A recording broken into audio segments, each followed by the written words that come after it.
26। এবার সব তোমাদের মাথায় একটাই চিন্তা ঘুরছে যে কাট অফ কেমন হতে চলেছে। যেহেতু কোশ্চেন লেভেল একটু সোজা ছিল, তো অনেকেই বলছো যে কাট অফ প্রচুর হাই হতে চলেছে, যেমন 60-এর মধ্যে 60ই হতে চলেছে। অনেকের চিন্তাভাবনা এরকম, কিন্তু cut off, original cut off কেমন হতে চলেছে দেখে নাও একদম সম্পূর্ণ কাট অফটি।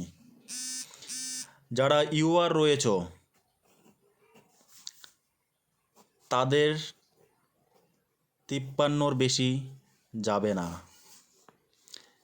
যারা ওবিসি এ রয়েছো একদম 48-এর ওপরে যাবে না।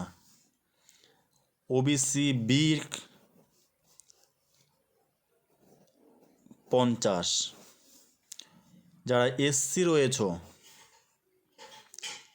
একদম 45-এর ওপর যাবে না। ইডাব্লিউএস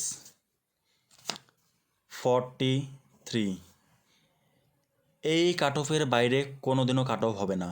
অনেক অ্যানালাইসিস করার পর এবং এবারের ভ্যাকেন্সি কেমন ছিল, ক্যান্ডিডেটদের অ্যাটেন্ডেন্স কেমন ছিল, সব বিশ্লেষণ করেই এই কাট অফটি বানিয়েছি। তো ভালো লাগলে অবশ্যই চ্যানেলটি সাবস্ক্রাইব করে রাখো।